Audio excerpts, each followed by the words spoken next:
Layakkan kami Tuhan.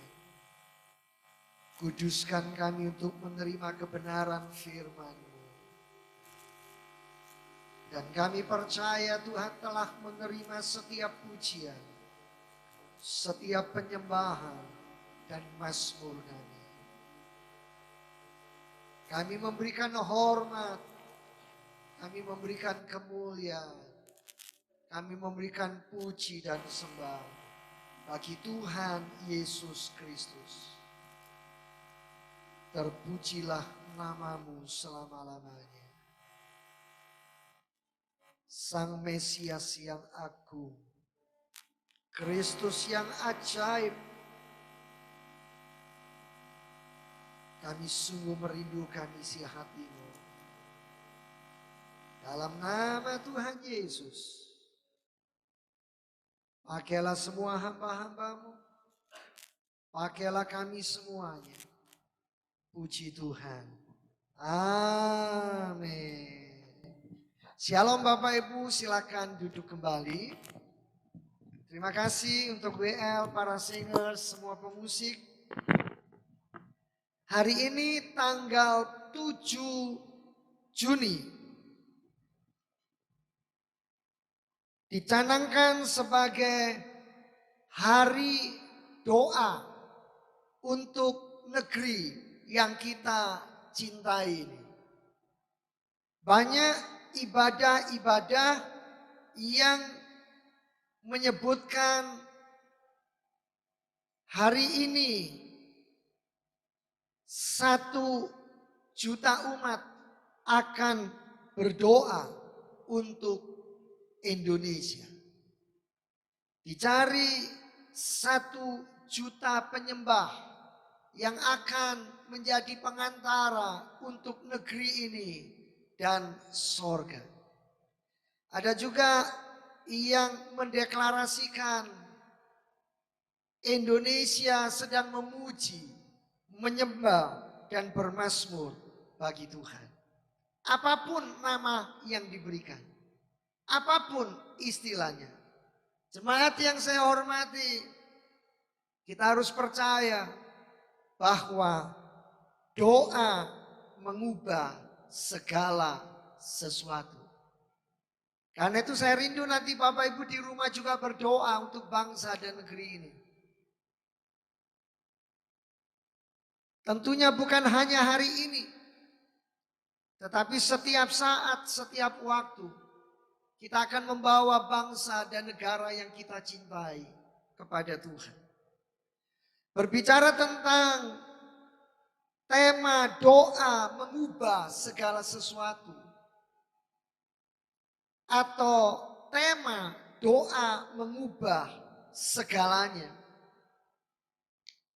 Saya pernah menyampaikan khotbah beberapa waktu yang lalu. Dan saya merasa khotbah itu masih belum lengkap jikalau saya tidak menyampaikan khotbah ini pada minggu pagi ini. Karena yang lalu saya baru menyampaikan satu bagian, satu sisi bahwa doa itu mengubah saudara terlebih dahulu.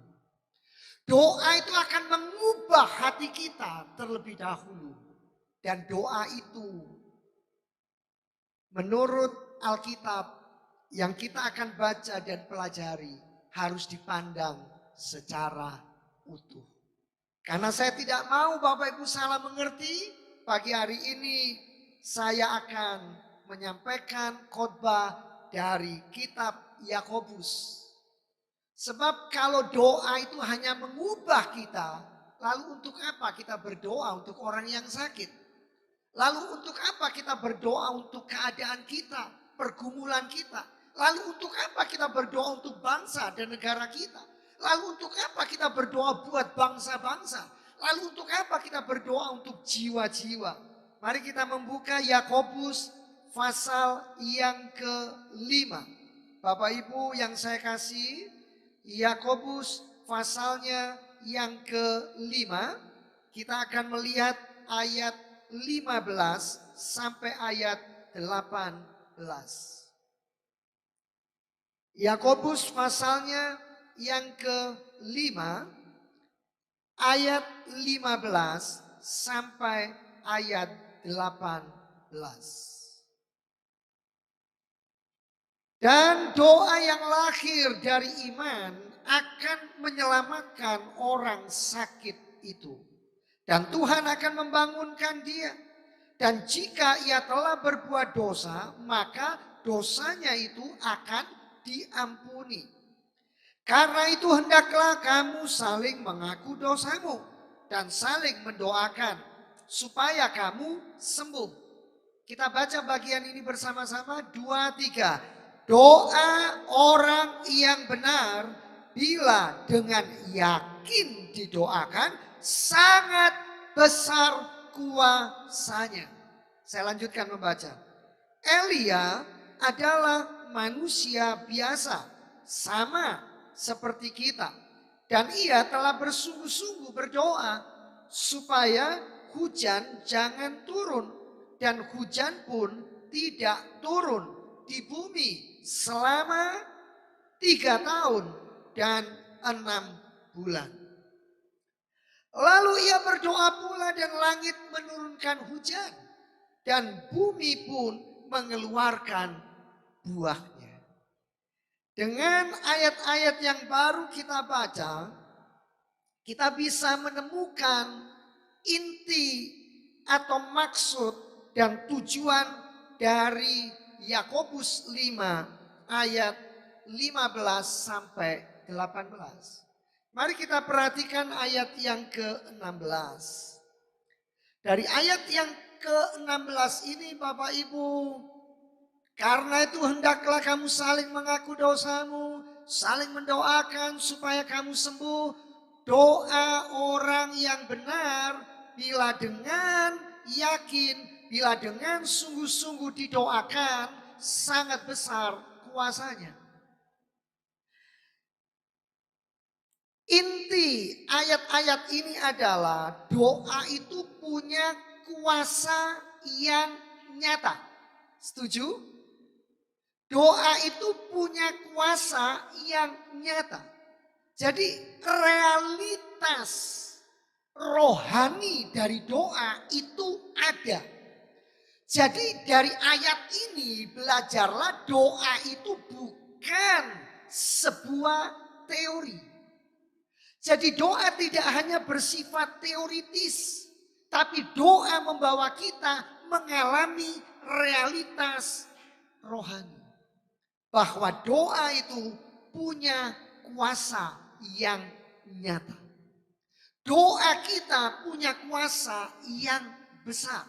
Doa kita punya kuasa yang dahsyat. Dan dalam ayat ini disebutkan doa orang yang benar. Dan orang yang benar adalah saluran dari kuasa Tuhan lewat doa itu. Jadi kalau yang berdoa ini orang yang berdosa, dia tidak akan menjadi saluran kuasa dari Tuhan. Doa tidak akan membuahkan realitas yang nyata. Tidak ada keajaiban. Dia harus minta ampun kepada Tuhan. Dia harus datang kepada Tuhan dengan rendah hati. Maka orang benar akan menjadi saluran dari kuasa Tuhan. Inti berikutnya dari ayat ini adalah jangan pernah main-main dengan yang namanya doa. Tetapi berdoalah dengan penuh kesungguhan. Saudara, doa dengan penuh kesungguhan di sini itu tidak lepas dari ayat 15. Apa? Coba lihat ayat 15. Doa dengan sungguh-sungguh, doa dengan kesungguhan itu berarti Bapak Ibu harus doa dengan iman. Iman itu berarti saudara bersandar sepenuhnya kepada Tuhan. Iman itu berarti setelah saudara berdoa, saudara sungguh-sungguh yakin. Saudara sungguh-sungguh percaya. Saudara tidak lagi memikirkan apa yang saudara doakan. Ini memang tidak mudah Bapak Ibu. Jadi Yakobus 5 yang kita pelajari pagi hari ini itu mengajarkan kepada Bapak Ibu dan saya bagaimana kita menilai dan memandang doa itu punya bobot Bapak Ibu. Doa itu punya kualitas. Doa ini adalah segala-galanya buat kita menghampiri takhta kasih karunia Tuhan. Bagaimana saudara menghidupi kehidupan ini? Bagaimana saudara mewarnai kehidupanmu itu menentukan kualitas doamu. Bagaimana saudara menyikapi masalah, bagaimana saudara meresponnya, bagaimana saudara menyelesaikannya. Selesaikan dengan cara yang benar atau selesaikan dengan cara yang duniawi, itu menentukan bobot doa kita. Itu menentukan kualitas doa kita. Tidak ada yang amin? Amin. Karena itu hati-hati dengan hidup kita. Jadilah suami yang baik. Jadilah suami yang benar. Jadilah istri yang baik. Jadilah istri yang benar. Jadilah anak yang baik. Jadilah anak yang benar. Jadilah orang tua yang baik. Jadilah orang tua yang benar. Jadilah menantu yang baik. Jadilah menantu yang benar. Jadilah mertua yang baik. Jadilah mertua yang benar. Jadilah pegawai yang baik. Jadilah pegawai yang benar. Jadilah bos, tuan yang baik dan benar. Berikutnya, apakah benar doa itu mengubah segala sesuatu? Dari Yakobus 5 ayat 15 sampai 18. Apakah benar doa itu mengubah segala sesuatu? Dari tidak hujan menjadi turun hujan. Betul kan ayatnya tadi?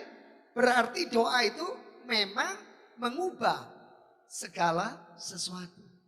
Jadi benar nggak Bapak Ibu? Jawabannya iya dan tidak. Doa itu mengubah segala sesuatu. Jawabannya bisa ya dan tidak. Mengapa? Tergantung bagaimana saya dan Bapak Ibu memahaminya sesuai firman Tuhan. Doa itu akan mengubah segala sesuatu jika dimengerti bahwa doa itu akan mengubah keadaan. Doa itu akan mengubah hati manusia. Dan doa itu mengubah tujuan hidup. Doa akan mengubah segala sesuatu itu iya kalau dipahami bahwa doa akan mengubah keadaan. Orang yang sakit menjadi sembuh. Orang yang punya masalah menemukan dan mendapat jalan keluar. Keadaanmu yang berubah. Dan doa itu akan mengubah hati manusia. Dari ragu-ragu, dari bimbang jadi beriman dan percaya. Dari lemah menjadi kuat. Dari ketakutan menjadi yakin akan Tuhan. Lewat doa hati manusia diubah. Lewat doa segala sesuatu diubah. Iya, keadaan diubah. Hati manusia diubah. Arah hidupmu, tujuan hidupmu, pandangan hidupmu, visi hidupmu diubah. Kenapa? Karena seringkali kita hidup dari kehendak diri sendiri. Kita hidup dari ego kita, keakuan kita. Lewat doa saudara diubah untuk lihat arah, tujuan dan kehendak Tuhan. Tujuan saudara adalah hidup untuk kaya. Kata Tuhan, tidak nak, hiduplah dari yang kecil kamu setia. Nanti aku tambahkan yang lebih besar. Aku tambahkan yang lebih besar. Baru nanti kamu akan mendapat kelimpahan hidup Kristus. Supaya kamu bisa belajar mengelola berkat. Kalau tujuan hidupmu langsung kaya, duitmu untuk apa? Kamu nanti mati, tidak akan bawa duit. Gak ada yang amin. Lewat doa keadaan diubah. Lewat doa hati manusia diubah. Lewat doa tujuan hidup yang gak benar diubah. Amin. Ya contohnya jelas. Ayat 17. Hujan menjadi berhenti dan akhirnya Elia berdoa lagi setelah 3 tahun 6 bulan lalu hujan turun kembali. Betul? Amin? Amin? Jadi doa mengubah keadaan. Tapi saya tanya, waktu Tuhan Yesus berdoa di Taman Getsemani, keadaannya berubah enggak? Ditangkap enggak? Dilucuti enggak? Dipermalukan enggak? Apanya yang berubah kalau begitu? Apanya yang berubah ketika Yesus berdoa? Yesus loh yang berdoa. Ini anak Allah yang berdoa. Apanya yang berubah? Masih tetap di Taman Getsemani. Malah ditangkap Bapak Ibu. Diperlakukan bak pencuri, bak maling, bak perampok. Dipermalukan. Disalah mengerti. Di Taman Getsemani. Apa yang berubah? Loh katanya doa mengubah segala sesuatu. Ada yang mau jawab? Yang berubah adalah malaikat Tuhan datang. Memberikan keteguhan hati. Memberikan kekuatan. Penghiburan dan pertolongan untuk Kristus. Percaya kehendak Bapa yang harus terjadi. Makanya di Taman Getsemani Tuhan Yesus berkata apa? Ya Bapa, jikalau cawan ini boleh berlalu, biarlah berlalu. Tetapi bukan kehendakku, melainkan kehendakmu. Saudara tidak boleh melihat doa itu hanya dari sisi Elia. Oh Elia disebut apa tadi dalam ayat 17 tolong ditampilkan. Manusia biasa. Elia adalah manusia biasa, bukan Superman. Tapi ketika dia berdoa dengan iman dan sungguh-sungguh, apa? Hujan berhenti. Berapa lama di sini? 3 tahun 6 bulan, 3 tahun setengah. Siapa yang pernah gini? Tuhan tolong hujannya berhenti. Hujannya berhenti. Dalam nama Tuhan Yesus lalu berpasar roh yang kenceng. Hujan tambah deras. Pernah? Dalam nama Tuhan Yesus tolong. Tolong tidak macet, tidak macet, tidak macet. Ternyata macet tetap. Ini Elia manusia biasa. Saya dan Bapak Ibu juga manusia biasa. Tapi mana kok gak berubah keadaannya? Yang berubah siapa? Hatimu. Sabar. Tuhan kirim malaikatmu untuk membuat, nggak tahu caranya bagaimana, yang penting saya sampai sana akhirnya nggak terlambat. Begitu saudara lolos dari kemacetan, hikmat Tuhan muncul. Oh, nggak perlu lewat jalan ini, yang tadinya saya pikir lewat situ, saya harus belok ke kanan. Tanpa Google Map pun Tuhan bisa tolong saudara. Google Map sering membuat orang nyasar, keliru, masuk gang sempit, ujung-ujungnya jurang. Pernah itu orang cerita mobil sudah naik di puncak gunung, gak bisa putar balik loh Bapak Ibu, sampai kesulitan. Hanya karena Google Map. Tapi Google Map-nya Tuhan tidak pernah membuat kita tersesat. Saudara, pada waktu Tuhan Yesus berdoa di Taman Getsemani, keadaan, penderitaan, kesulitan hidup, pergumulan seolah-olah tidak berubah. Tapi yang berubah adalah Kristus menyerahkan dan mau hidup sesuai kehendak Bapaknya. Saudara, Tuhan Yesus bukan mengubah salib. Tetapi Tuhan Yesus menguatkan dan berkata, aku mampu dan pasti bisa menjalaninya. Tentunya ingat ya, peristiwa siapa? Sadrak, Mesak, dan Abednego. Kalau tahu ayatnya boleh ditampilkan. Di mana? Kisah tentang Sadrak, Mesak, dan Abednego dalam kitab Kejadian. Betul? Ya, betul. Bukan Kejadian. Kalau sampai bilang iya Kejadian, berarti nggak pernah ikut sekolah minggu. Ya, dalam kitab apa? Daniel. Dalam kitab Daniel. Apakah pada waktu itu Sadrak Mesak Abednego tidak berdoa? Hah? Oh, saya yakin sebagai hamba-hamba Tuhan, namanya saja predikatnya hamba Tuhan, itu yang namanya doa, dongo, itu sudah melekat Bapak Ibu. Kayak nasi dan sambal nggak bisa dipisah. Betul nggak? Kayak nasi dan kerupuk. Selalu lengkap, komplit. Lo namanya hamba Tuhan nggak berdoa loh, gimana? Ini yang hadir semua kan hamba Tuhan, bukan hamba setan. Betul? Hobinya pasti doa. Hobinya pasti cari Tuhan. Sebelum cari duit, cari Tuhan. Sebelum buka toko, berdoa dulu. Sebelum berangkat kerja, berdoa dulu. Bahkan sebelum makan, berdoa dulu. Ikannya apa? Ikannya kerupuk tapi rasa sate. Karena doa. Apa betul begitu? Terus berubah. Ya tetap kerupuk Bapak Ibu. Tapi menikmati dengan ucapan syukur. Puji Tuhan. Ya. Sadrak Mesak Abednego. Tetap berdoa? Berdoa loh pastilah. Tapi tetap masuk dapur perapian.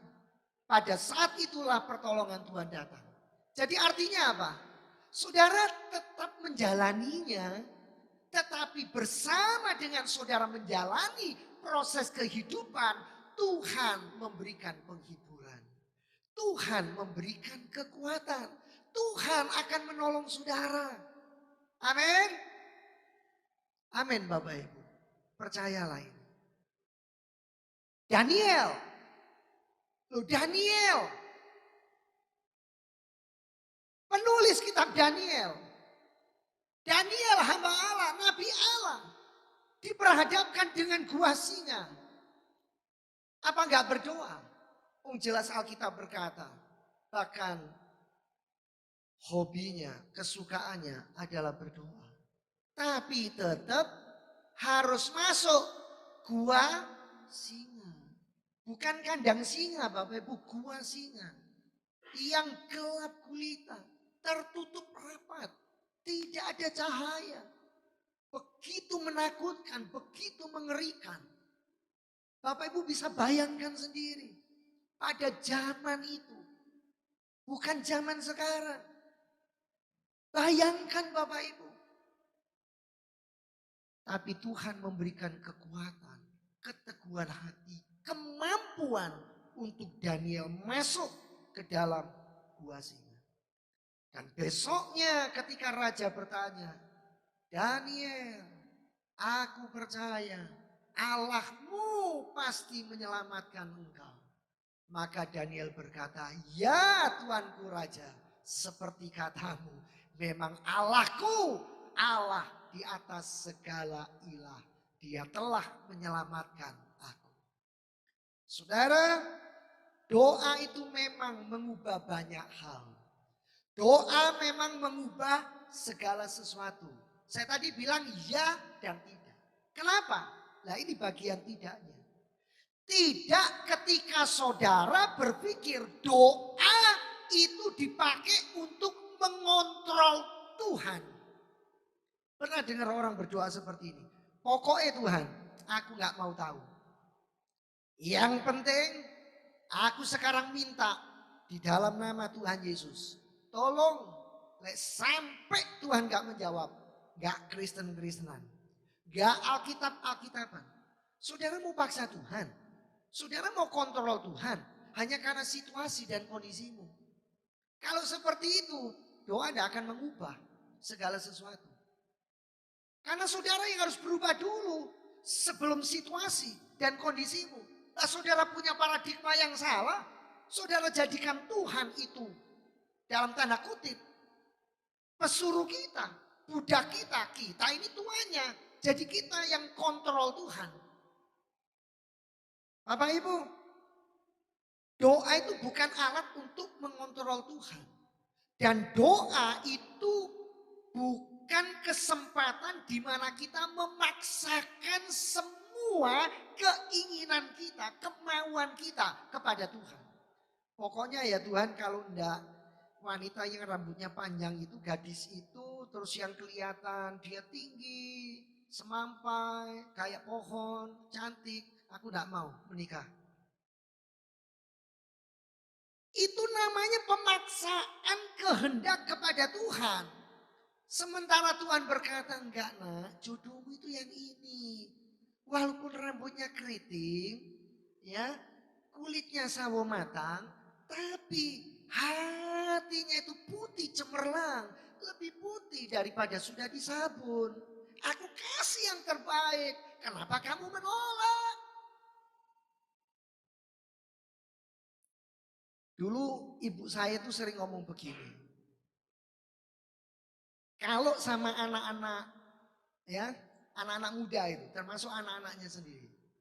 Ngomongnya begini, kowe lek pele-pele tebu, iso entuk bongkengi. Saya tanya, maksudnya apa? Artinya apa? Hidup ini memang harus memilih. Tetapi dengan memilih, kamu jangan jadi orang yang super cerewet, super rewel, sangat ketat, sangat teliti. Sampai melupakan kehendak Tuhan. Memaksakan keinginan dan kehendak. Malah akhirnya dapat yang bukan terbaik, tapi terburuk. Bahkan yang terjelek. Saudara mungkin pernah dapat ya videonya ya. Seorang pria kaya yang berkata begini, aku ini punya istri kamu, rugi aku. Sudah gak pernah dandan, penampilannya kayak begini, tapi pinter masak, pinter bersih-bersih rumah. Aku itu harusnya dapat orang yang lebih daripada kamu. Akhirnya dia pasang tulisan ya di leher istrinya. Silakan kalau ada yang mau tukar, istrinya ditukar. Nah, istrinya ini bijaksana, pinter. Dia sudah calling dua temannya. Laki dan perempuan, suami istri yang lagi jalan. Cantik istrinya. Nah, lalu bilang gini, ini kesempatan, kata yang laki. Aku mau aku tuker istriku sama istrimu. Ditukar saudara. Sampai akhirnya pulang, ternyata si istri ini kerjanya cuma dandan, ke salon, ya, make up, terus seperti itu. Suami pulang, itu rumah berantakan semua. Lalu suaminya bilang, aku mau kasih makan apa? Tuh ya terserah kamu mau makan apa. Makan nasi boleh, makan dedel juga boleh. Kasarnya begitu. Kurang ajar kamu ini. Aku yang cari, ya terserah lah. Kamu katanya cari wanita cantik, gimana saya selalu cantik kalau nggak ke salon? Ini kukunya lagi dikasih kutek dan sebagainya. Saudara, akhirnya apa singkat cerita, si pria ini ngomong, aku nyesel aku. Wes tak balik aja. Ketika dia balik saudara, ketuk pintu rumahnya, dia lihat itu istri sama si pria itu yang masih temennya itu lagi ngobrol enak, santai. Terus dia bilang, balik. Loh, kan kemauanmu yang kayak begitu. Enggak, aku rugi berat. Aku tukar istri. Nah, saudara, jangan tukar kemauan Tuhan dengan kemauanmu.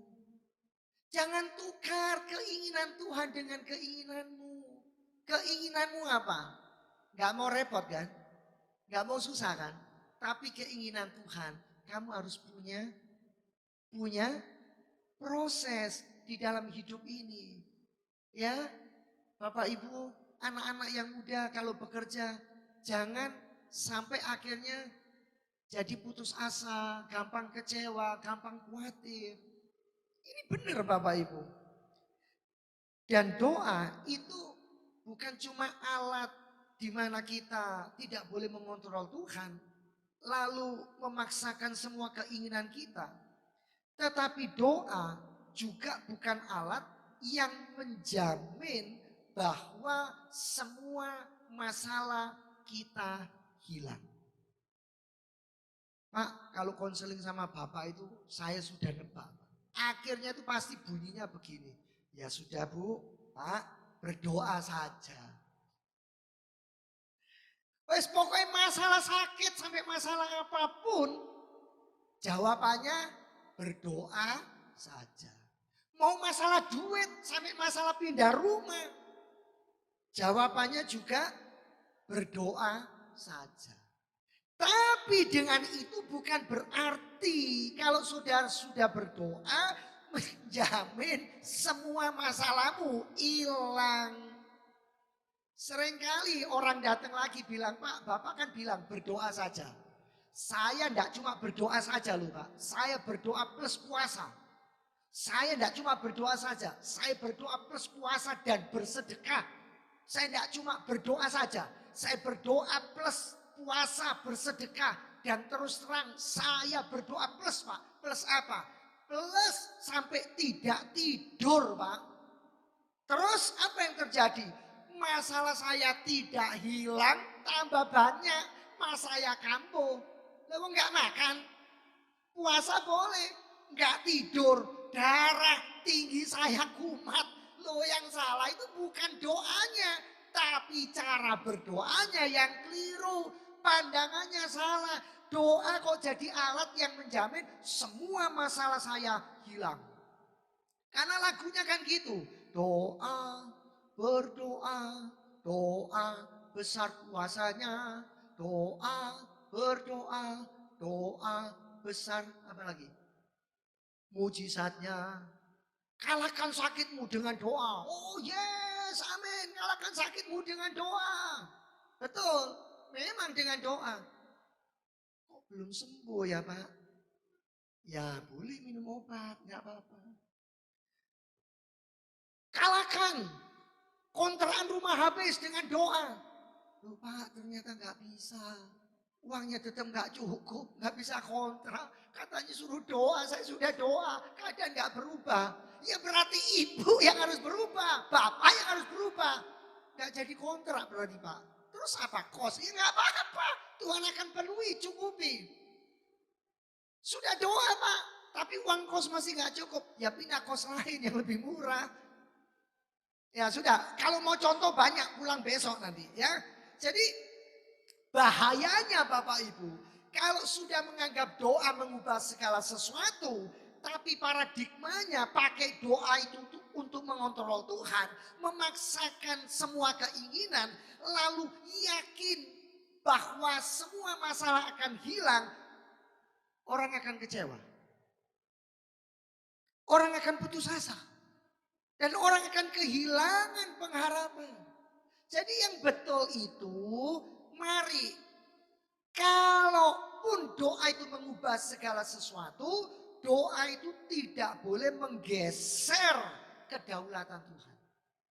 Jadi menggeser fokus kita dari kedaulatan Tuhan kepada keinginan manusia, itu yang gak boleh.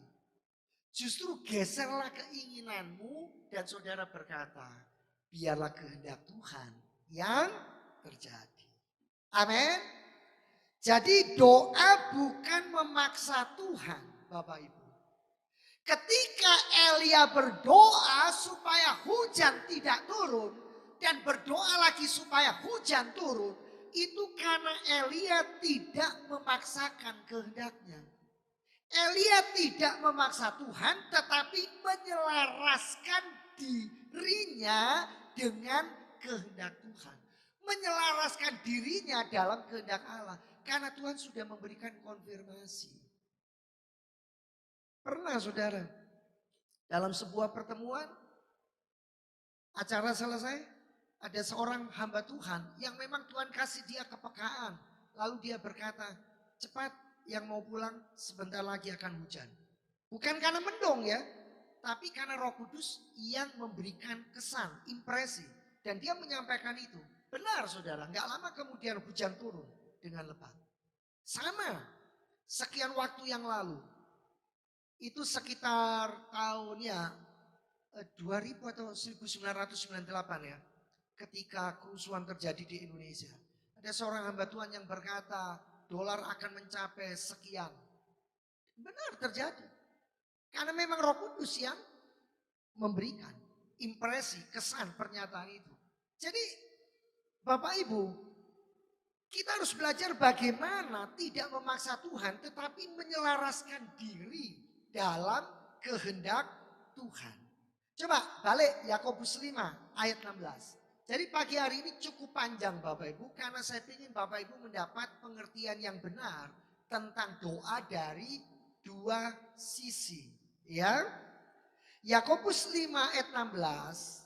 Saudara, karena itu hendaklah kamu saling mengaku dosamu dan saling mendoakan supaya kamu sembuh. Doa orang yang benar bila dengan yakin, dengan iman, dengan sungguh-sungguh didoakan sangat besar kuasanya.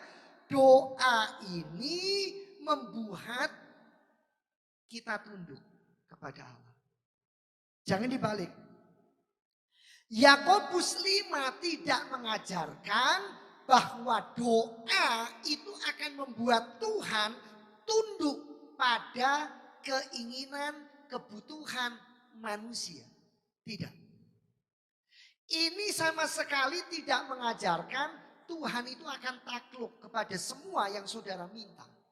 Tetapi dari ayat ini kita belajar doa akan membuka jalan bagi kuasa Tuhan bekerja melalui manusia, melalui kita jika hidup kita benar.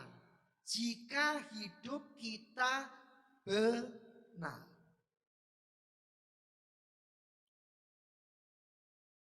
Di dalam banyak pertemuan, saya melihat hamba-hamba Tuhan yang memang diurapi dan dipakai oleh Tuhan.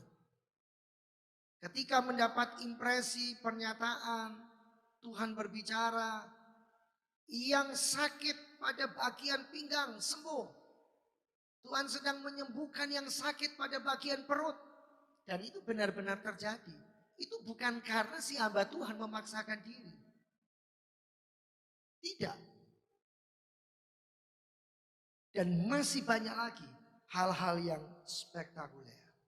Jadi doa membuka jalan bagi kuasa Tuhan bekerja melalui manusia yang hidup benar. Karena itu saya tahu ada banyak orang yang minta doa. Dia akan lihat dulu bagaimana kehidupan hamba Tuhan ini. Dia tidak akan sembarangan minta doa kepada hamba-hamba Tuhan. Orang lain, siapapun yang tidak hidup di dalam kebenaran. Sama Bapak Ibu.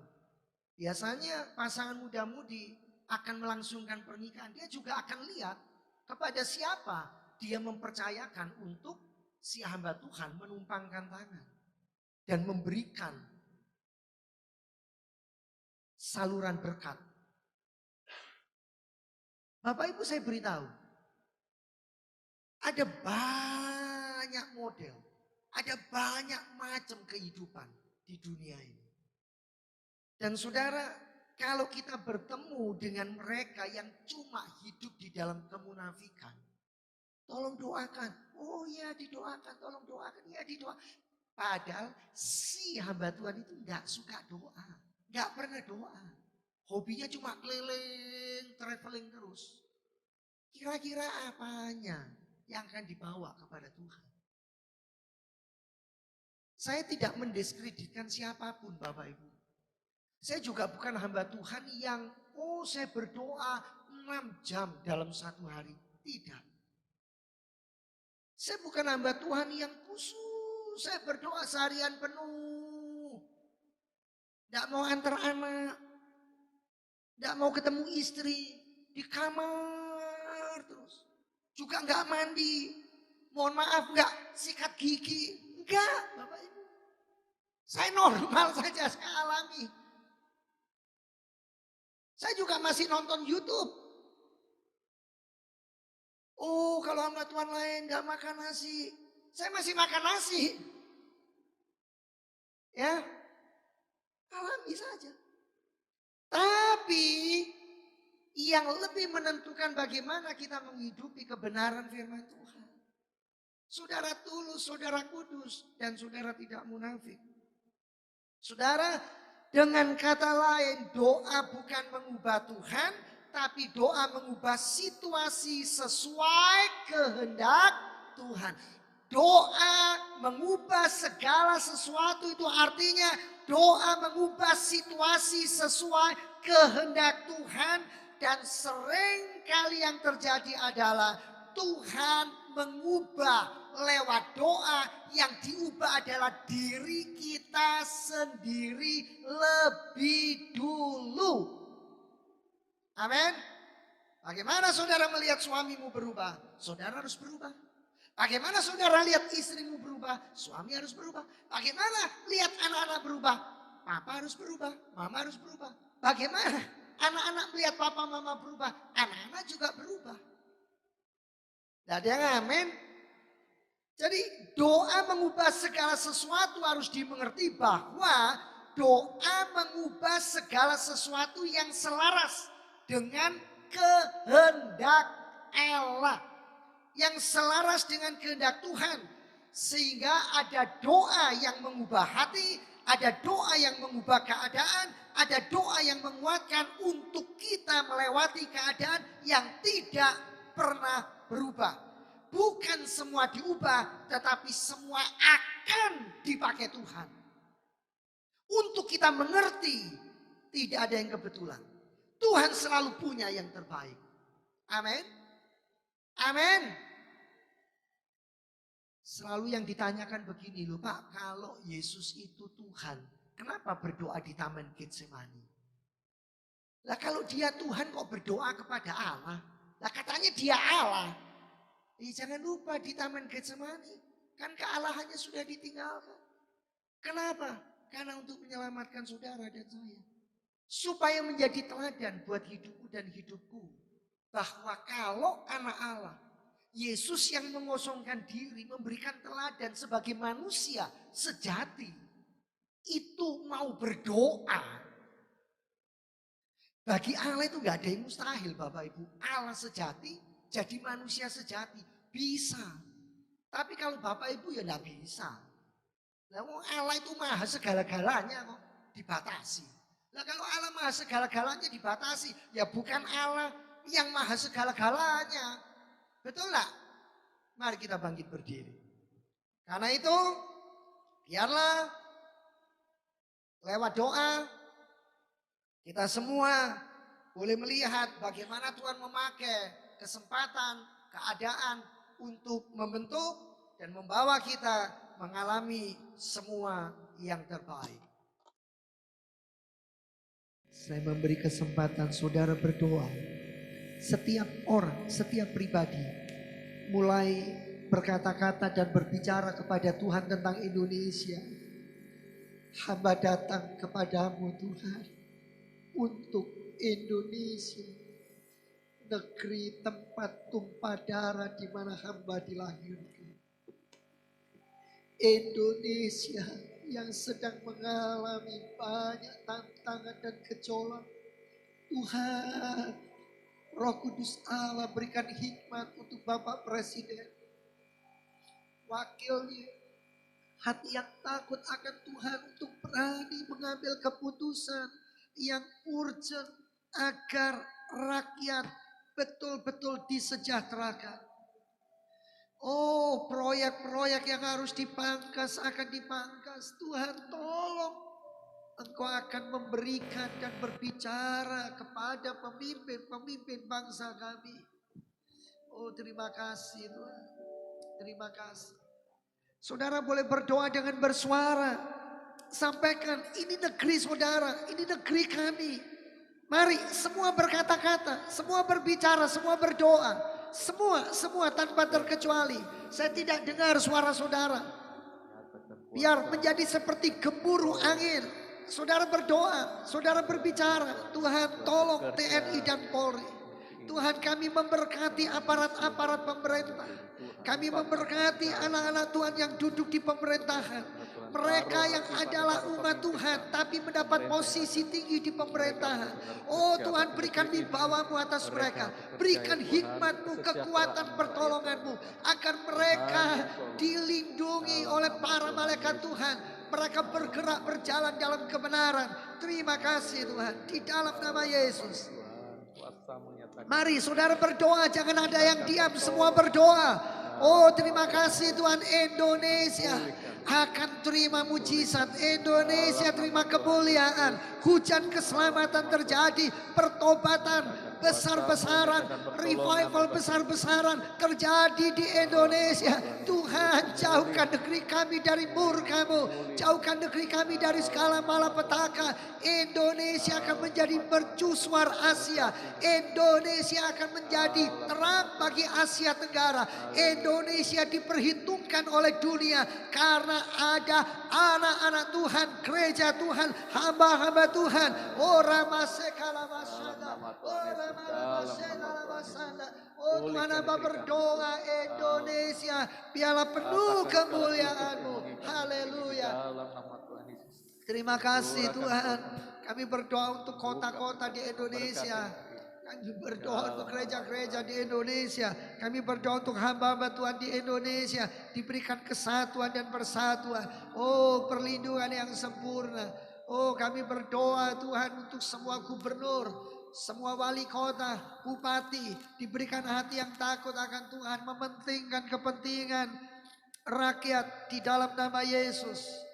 Hamba berdoa untuk pengusaha-pengusaha, anak-anak Tuhan diberikan kemampuan untuk mengelola, untuk memanajemen, untuk mengatur. Semua perekonomian boleh berjalan lancar dan baik. Tuhan terima kasih Engkau mencelikkan bahwa negeri kami membutuhkan pemimpin yang takut akan Tuhan. Pemimpin yang cinta akan Tuhan. Pemimpin yang menghormati Tuhan. Bukan pemimpin yang membesarkan partai. Bukan pemimpin yang takut sama partai. Bukan pemimpin yang tunduk kepada partai. Tetapi pemimpin yang hormat akan Tuhan. Takluk kepada Tuhan. Dan mementingkan kepentingan rakyat. Di dalam nama Yesus. Bapak kami meteraikan setiap doa anak-anak-Mu. Kami memeteraikannya di dalam nama Tuhan Yesus. Kami memeteraikannya di dalam nama Tuhan Yesus. Dan kami percaya Engkau Allah yang mendengar doa kami. Engkau Allah yang kasih-Nya tidak berkesudahan. Engkau hadir di dalam gereja ini. Engkau melihat dari sorga setiap jeritan hati kami. Setiap doa-doa kami. Tuhan terima kasih. Haleluya. Terpujilah Tuhan. Siang hari ini Tuhan, kami datang kepadamu dengan hati rasa takut dan gentar akan Engkau. Kami mohon belas kasih-Mu di dalam nama Yesus Kristus Juru Selamat kami. Juru Selamat untuk segala suku bangsa di seluruh dunia. Terima kasih Tuhan buat segala perlindungan, pertolongan-Mu, kasih, kuasa dan mujizat-Mu untuk bangsa kami. Kami mohon belas kasih-Mu hari ini Tuhan. Kami bersatu hati untuk berdoa untuk bangsa dan negeri kami. Dimanapun tinggal dari seluruh pelosok dusun, desa, kabupaten, dari Sabang sampai Merauke. Tuhan dalam tangan kasih-Mu kami menyerahkan bangsa kami, Republik Indonesia. Bahkan seluruh pemimpin negeri kami, presiden, wakil, seluruh para menteri, MPR, DPR, bupati, gubernur, wali kota, RT, RW, lurah, camat. Tuhan tolong Engkau jamah setiap pemimpin bangsa kami. Biarlah mereka punya hati yang takut dan gentar akan Engkau Tuhan dalam nama Yesus. Sehingga kami percaya pemulihan boleh terjadi untuk bangsa kami. Karena kami tahu hari-hari ini semakin jahat. Tetapi satu pengharapan kami hanya dekat kepadamu. Karena Engkau yang bisa melakukan kasih, kuasa, mujizat-Mu dulu, sekarang, bahkan sampai selama-lamanya. Tuhan tolong ampuni seluruh bangsa kami. Ampuni pemimpin bangsa kami Tuhan. Engkau jamah setiap bangsa ini Tuhan. Engkau jamah setiap pemimpin kami. Supaya punya hati yang takut dan gentar akan Tuhan. Di dalam nama Tuhan Yesus Kristus. Kami percaya Engkau mencintai bangsa ini Tuhan. Kasih-Mu tidak pernah meninggalkan kami. Bahkan kasih, kuasa, mujizat-Mu akan Kau curahkan dari surga-Mu di dalam nama Yesus. Terima kasih Bapa kami di surga. Terima kasih.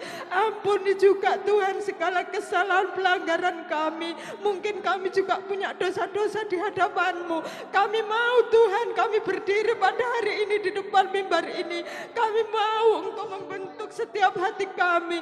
Biarlah hati kami selalu taat dan setia kepadamu, untuk tetap taat dan setia adalah beribadah kepadamu dengan segala kekurangan dan kelemahan kami Tuhan. Terima kasih Bapa di sorga, Engkau mendengar setiap doa-doa seluruh umat-Mu pada hari ini. Bahkan di gereja manapun Tuhan, biarlah hati mereka semakin taat dan setia hanya kepadamu di dalam nama Yesus. Terima kasih Bapa kami di sorga, terpujilah namamu. Segala pujian, hormat, syukur, kemuliaan dan kuasa kami berdoa dan bersyukur. Haleluya, amin. Dengan penuh kebanggaan dan ucapan syukur, sebelum kami meninggalkan gereja ini untuk sementara waktu, kami mempercayakan dan menyerahkan hidup kami. Dan kami tahu Tuhan pasti menyertai, Tuhan pasti menolong, Tuhan pasti memberkati, Tuhan pasti melindungi. Amin. Terimalah setiap rupiah yang anak-anakmu sudah berikan. Baik persembahan kasih, baik persepuluhan, ucapan syukur, Tuhan memperhitungkan semuanya sebagai kebenaran. Dan biarlah apa yang anak-anakmu kerjakan, Tuhan memberkatinya. Tuhan membuatnya beruntung, Tuhan membuatnya berhasil. Bapa terima kasih. Jerih lelah, pergumulan hidup, kerasnya kehidupan tidak pernah menghancurkan kami semuanya. Sebab ada Tuhan di dalam kehidupan kami. Kami diberikan kekuatan ilahi, hikmat ilahi, sehingga kami boleh hidup di dalam anugerah dan kasih Tuhan. Kami juga berdoa menyerahkan jemaat yang tidak bisa hadir, yang karena satu dan lain hal dimanapun beliau berada, maka tangan kasih Tuhan juga menjangkau, menyertai dan memimpin semuanya. Bapa di sorga terima kasih. Sekali lagi kami berdoa menyerahkan bangsa dan negara kami Indonesia. Tuhan melawat, Tuhan memberkati, Tuhan membukakan jalan. Memberkati TNI dan Polri yang ada di garda depan untuk menolong, menjaga stabilitas nasional.